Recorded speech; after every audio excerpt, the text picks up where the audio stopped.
اس video میں engineer محمد دی مرزا ایک واقعہ بیان کر رہے ہیں جب رسول اللہ صلی اللہ علیہ وسلم بہت زیادہ غمگین تھے. تو جبرائیل علیہ السلام نے کہا کہ اللہ نے مجھے بھیجا ہے، آپ پر سلام بھیجتا ہے اللہ اور پوچھتا ہے کہ آپ کے رونے اور گریہ کرنے کی وجہ کیا ہے. آپ علیہ السلام نے کہا کہ میری امت. السلام علیکم ورحمۃ اللہ وبرکاتہ. اللہم صلی علی محمد وعلی آل محمد. امید ہے کہ آپ سب خیریت سے ہوں گے، اچھے سے ہوں گے.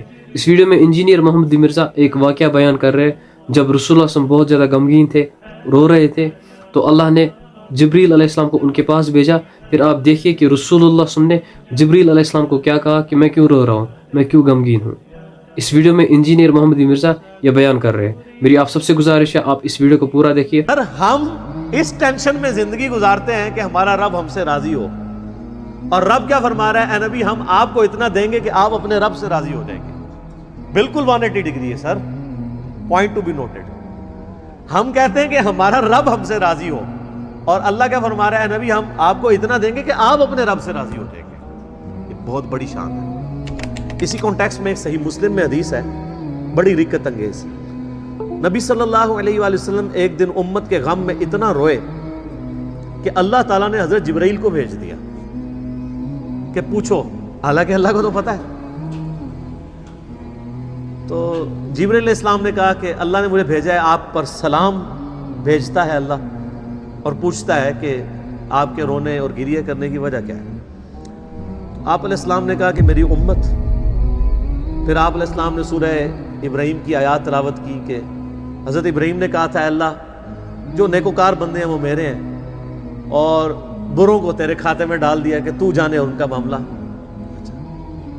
پھر نبی صلی اللہ علیہ وسلم نے سورۃ المائدہ کی تلاوت کی کہ قیامت الدین عیسیٰ علیہ السلام کہیں گے کہ اللہ جب تک میں ان میں موجود رہا ان پر گواہ تھا، اگر میرے بعد انہوں نے شرک کیا تو یہ تو جانے اور تیرا کام. جبکہ اے اللہ میں یہ نہیں کہتا، میں تو کہتا ہوں میری امت. یعنی حضرت ابراہیم بھی اپنی نافرمان امت سے اعلان برات کر رہے ہیں، حضرت عیسیٰ علیہ السلام بھی، اور نبی علیہ السلام کہہ رہے ہیں کہ میں تو اپنی امت کی فکر میں ہوں. تو حضرت جبرائیل علیہ السلام کو پھر اللہ تعالیٰ نے وحی کی اور انہوں نے نبی علیہ السلام سے کہا کہ میرے محبوب سے فرما دو کہ ہم آپ کو آپ کی امت کے معاملے میں قیامت والے دن رسوا نہیں کریں گے. یہ وہی چیز ہے وَلَسَوْفَ يُعْطِيكَ رَبُّكَ فَتَرْضَىٰ. ان قریب آپ کا رب اتنا آپ کو دے گا کہ آپ اپنے رب سے راضی ہو جائیں گے. وہ دینا کیا ہے؟ مقام شفاعت.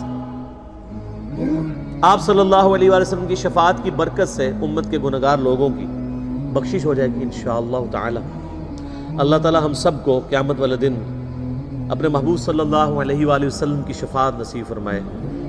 آپ صلی اللہ علیہ وآلہ وسلم اور آپ کے اہل بیت کے ساتھ قیامت والے دن ہمیں محشور فرمائے، آمین. تو آپ کا رب ان قریب آپ کو اتنا دے گا کہ آپ اپنے رب سے راضی ہو جائیں گے. تو نبی صلی اللہ علیہ وآلہ وسلم کی رضا بھی اس کے اندر ہے کہ ان کی امت کے لیے کوئی بخشش کا معاملہ بن جائے. آپ صلی اللہ علیہ وآلہ وسلم کو امت کی اتنی ٹینشن ہے، اور ماشاءاللہ امت ٹینشن فری ہے. امت کہتی ہے جو کچھ بھی ہے تیرے محبوب کی امت سے. اور آپ صلی اللہ علیہ وآلہ وسلم کو تو پتا تھا کہ معاملہ کتنا خطرناک ہوتا ہے. اچھا یہ تصویر کا ایک رخ ہے، تصویر کا ایک دوسرا رخ اس سے بھی زیادہ خطرناک ہے. وہ سورۃ الفرقان کی آیت نمبر 30 ہے وقال الرسول یا ربی ان قوم اتخذوا هذا القرآن مہجورا.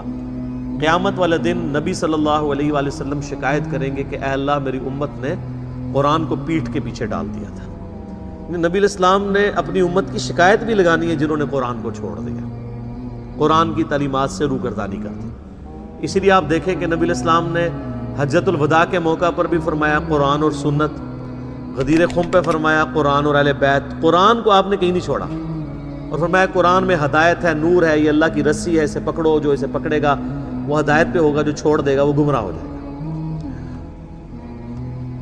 تو آپ علیہ السلام کو اللہ تعالیٰ ہمارے ہم قیامت والے دن اتنا دیں گے کہ آپ اپنے رب سے راضی ہو جائیں گے.